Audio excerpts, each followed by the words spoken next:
What will still be around in education in the next 10 years? AI-powered education answers that question next.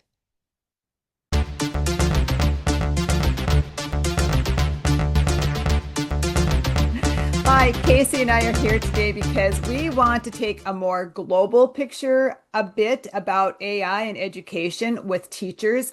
And still, no matter if we look across the globe, we still keep coming back to how important the teacher, the human in the loop is. And so we're going to talk a little bit about the Finnish model. We're going to talk a little bit about Bezos' belief in what we need to be thinking about, and also all this money that now is moving into the American Federation of Teachers from Microsoft, from Mhm. OpenAI, because they believe teachers need to be trained, even in a brick and mortar with actual real settings, so that they're really practicing how you deal with AI. So Mhm. with all of that going on, we're just going to see where all of this goes. But we kind of got excited about some of the global story that's going on out there. And we know that in Finland they have a very high quality of education. They continue to do well and so forth. So we took a look at their model and so forth. And again, we mentioned this earlier that it's really important in Finland that the teacher is part of the AI development. Like Mhm. there is a symbiotic relationship there, and not so much sometimes where in the United States we like, oh, we're searching for because we don't have enough information, so we've got to get help, and then we buy into products that now drive what's going on in our classroom. And that's not at all what they are talking about, right, Casey? They're Right. talking about who drives what's going on in the classroom. Why don't you share a little bit what your insights were, what you thought about with some of the Yeah, Finnish information? absolutely. So one thing that really stands out to me about the Finnish education system is that they don't have standardized tests like we do in the United States. And so without that standardized expectation, it is up to the individual teacher or the institution or where who the students are learning from, right? They get to dictate their curriculum in a lot of ways, not always, not exclusively, but in a way, there's so much more ownership for the teacher in that I am designing my classroom. I am designing the assessments that I will give to my students. I do not have a state mandated test that I am expected to say, like, everyone's learning this, this, and this. Now, of course, there are those issues that can come from that. In a global market, do we want students who are kind of all over the place as far as their understanding of something? Or do we want them all to be here at the same level? And that's philosophical questions for us to answer later, I think. But that is one thing that really connects to how is AI useful in a classroom? A teacher like ourselves, right? We get to determine that. And in the Finnish school, a lot of the teachers take ownership over that and they get to make the decisions about how they want to incorporate AI.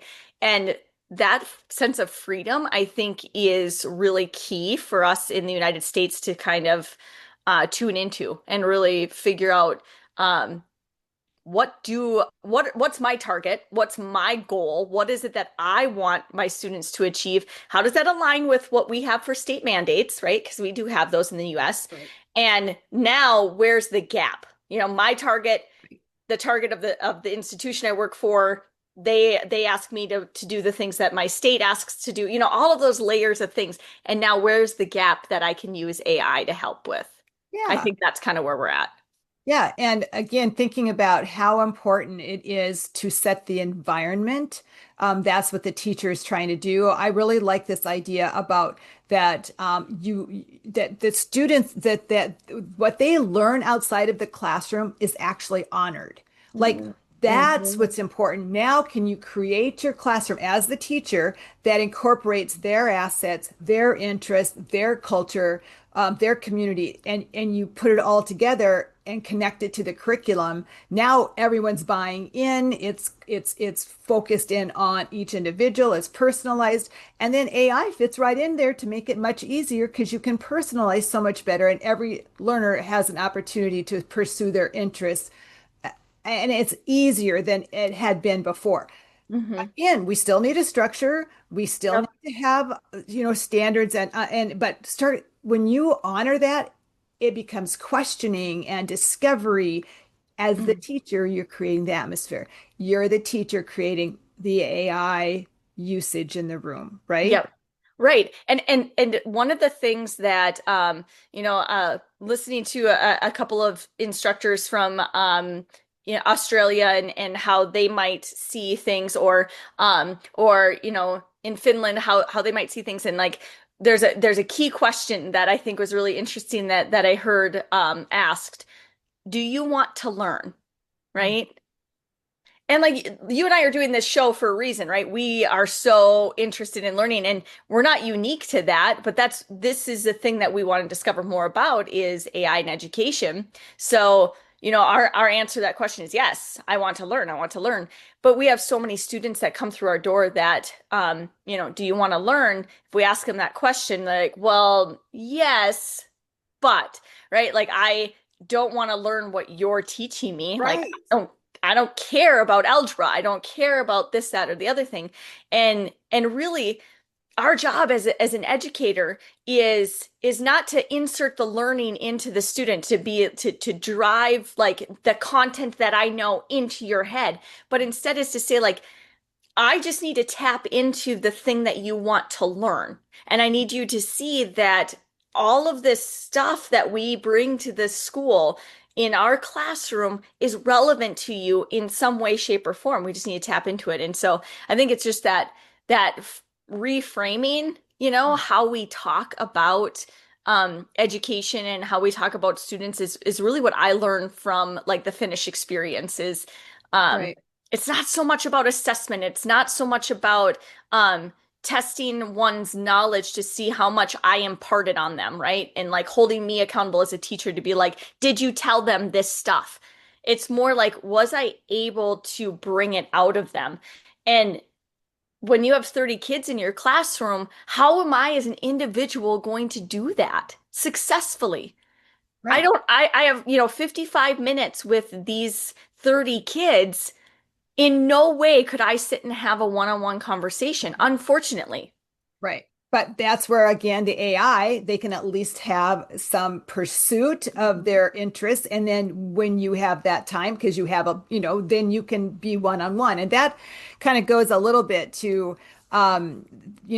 this money that's being given to the American Federation of Teachers of like somehow 400, no, $23 million in the next 5 years to some like 400,000 teachers to train them about AI because Mhm. they say, of course, it's not going away. So how are we going Got to it. do that, right? How Mhm. are we going? So again, here's some money coming this way, saying how important AI is, and it's not going to go away. But I like so again, just thinking about the global picture, thinking about this opportunity of money and these corporations saying it is important. But again, who's the driver? Who's paying for that? And AFT is, married up with them. So hopefully, again, we can remember the teacher in the loop that we're in charge, we can create.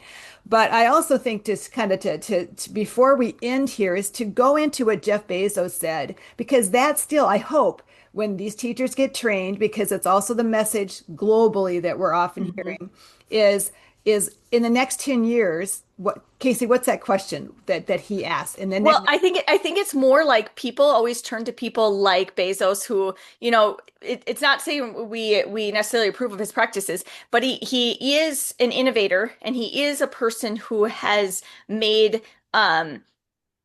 literally changed the way that we um, find and use services and products, right? So people always ask him, they ask him the question of what is going to be different in 2, 3, 4 years? Like, you obviously are ahead of the game, right? Like, you have figured out things well in advance. So that's why your brand, that's why, Amazon is so successful, right? And so they're asking him, what's changed? What changed? And he comes back with, it's not so much about what is going to change in the future, it is what is going to stay the same. so And some of those things that will stay the same is again human to human contact, right? Relationships, mhm. problem Education solving. is always going to need humans.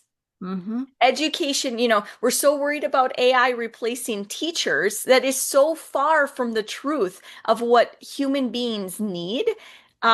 We need to really remember that what's going to stay the same is the learner. The people in our world are always going to want to learn. That's our constant. And that's what we need to keep at the forefront of our pursuit of knowledge here. And that's what we're going to continue to pursue, our own interest, our own like love and passion of learning, because it comes back in so many different ways to help others and to support others and to create that environment that we know learners are begging for in their lives today. So, well, thank you on that global and local perspective. Thank you.